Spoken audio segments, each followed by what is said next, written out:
Hello दोस्तों, स्वागत है आपका आपके अपने यूट्यूब चैनल पर।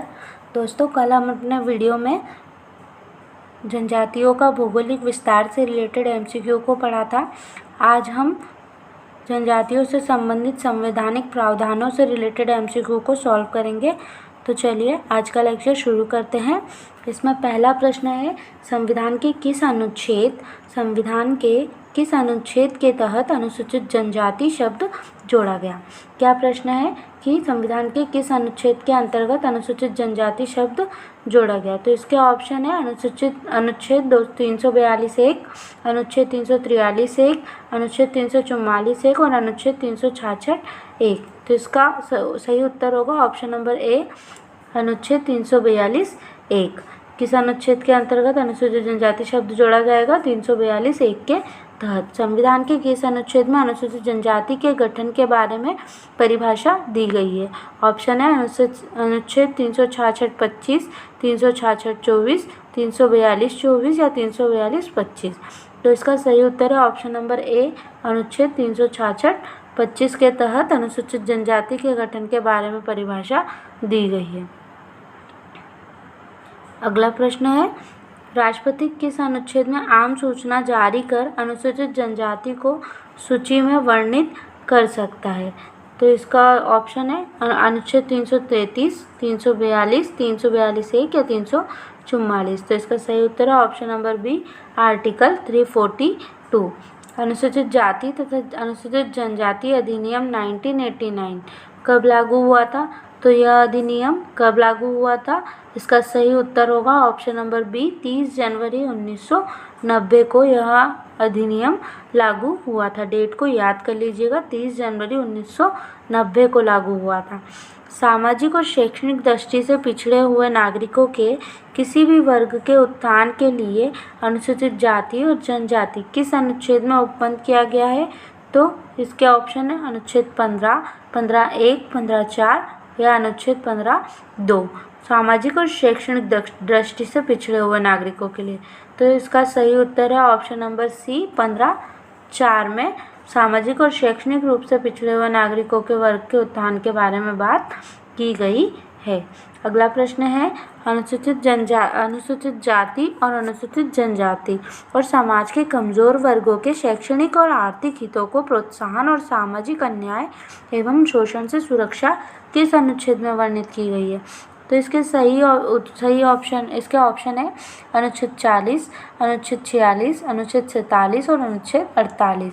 तो इसका सही उत्तर है ऑप्शन नंबर बी, अनुच्छेद 46। इसका सही उत्तर होगा ऑप्शन नंबर बी, अनुच्छेद 46 के तहत अनुसूचित जाति एवं जनजातियों और समाज के कमजोर वर्गों के शैक्षणिक और आर्थिक हितों को प्रोत्साहन और सामाजिक अन्याय से शोषण से सुरक्षा का प्रावधान वर्णित है।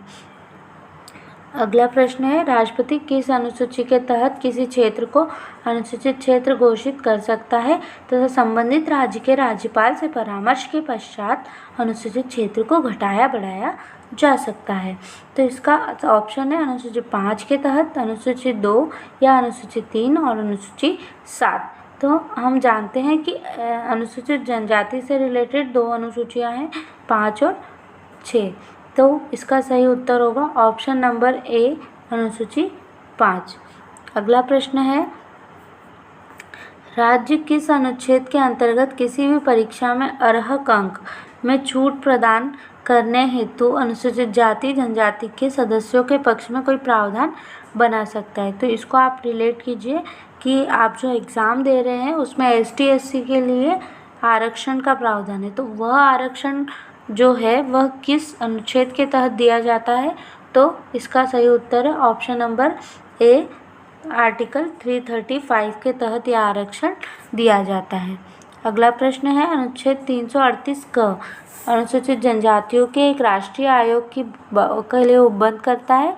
इसे किस संविधान संशोधन अधिनियम के द्वारा संविधान में जोड़ा गया।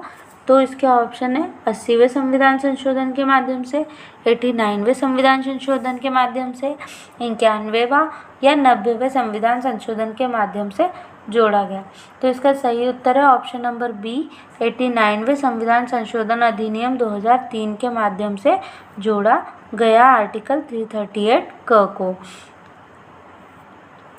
किस अनुच्छेद में लोकसभा में अनुसूचित जाति और जनजाति के लोगों के लिए स्थानों के आरक्षण का प्रावधान किया गया है? इसमें ऑप्शन है अनुच्छेद 339, 330, 335, 336। तो इसका सही उत्तर है ऑप्शन नंबर बी अनुच्छेद 330। अगला प्रश्न है लोकसभा और राज्य विधानसभाओं में आरक्षण को किस संविधान संशोधन द्वारा 10 वर्ष के लिए बढ़ा दिया गया? तो इसका सही उत्तर है ऑप्शन नंबर ए 104वें संविधान संशोधन 2019 के माध्यम से संविधान संशोधन कर आरक्षण को बढ़ा दिया गया। कितने वर्षों के लिए? 10 वर्षों के लिए।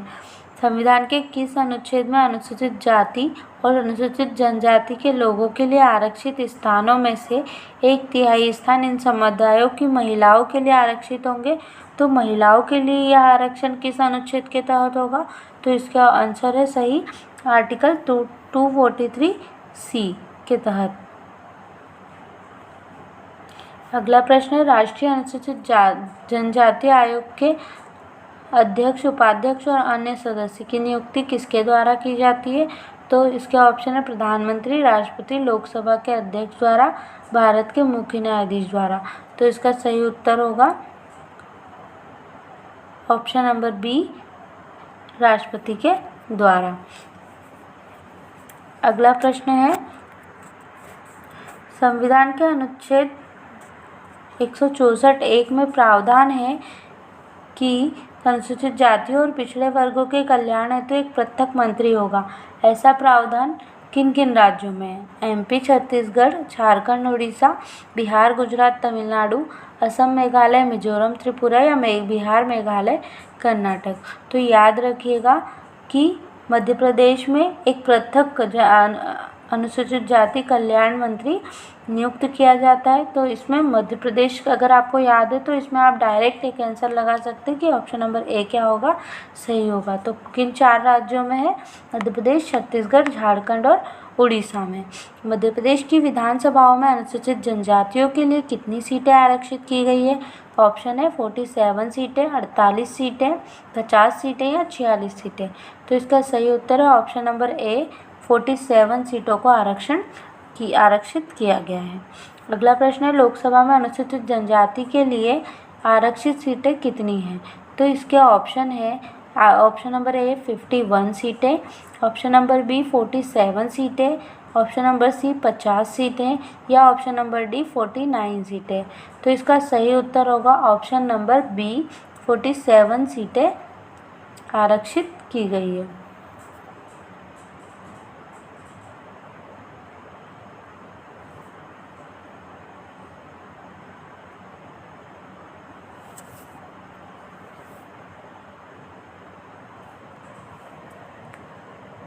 अगला प्रश्न है किन राज्यों में जनजातियों के कल्याण हेतु एक पृथक मंत्री होना अनिवार्य है?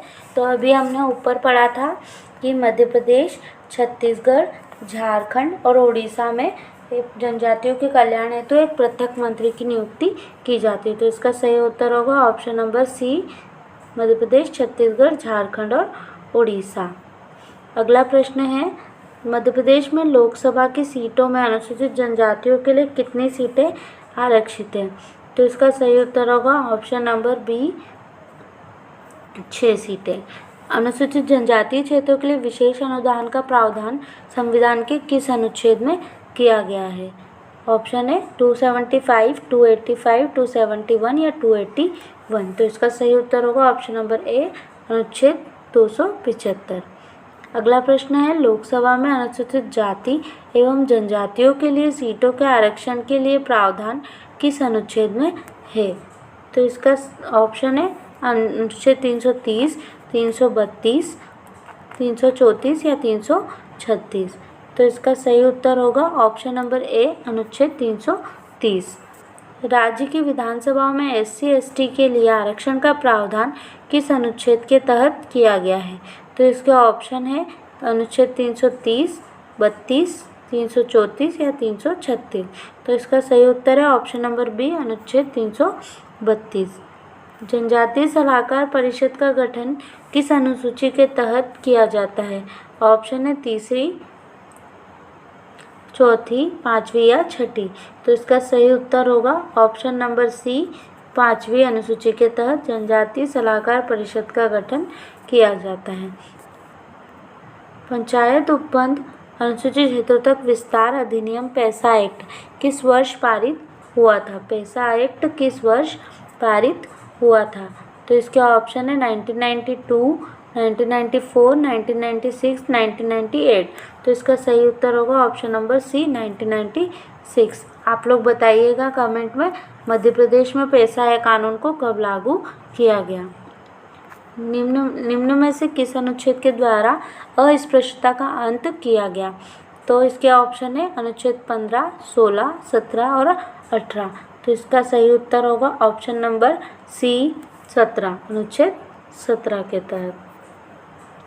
नगर पालिकाओं में अनुसूचित जनजातियों के लिए किन स्थानों का आरक्षण निम्न में से किस अनुच्छेद के तहत प्रावधानित है? ऑप्शन है 243 ट, घ, ब या न। तो इसका सही उत्तर होगा ऑप्शन नंबर डी, अनुच्छेद 243 न के तहत अनुसूचित जनजाति के लिए स्थानों का आरक्षण किया गया है नगर पालिकाओं में। पंचायतों में अनुसूचित जनजाति के लिए किस अनुच्छेद के तहत प्रावधान है आरक्षण का? तो इसका सही उत्तर होगा ऑप्शन नंबर बी, अनुच्छेद 243 घ के लिए।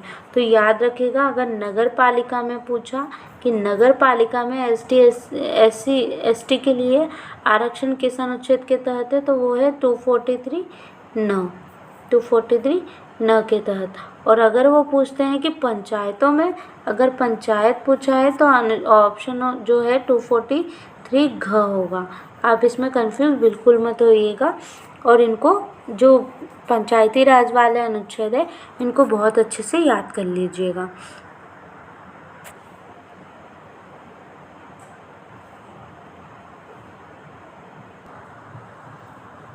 इसी के साथ हमारा आज का वीडियो हम यहीं समाप्त करते हैं।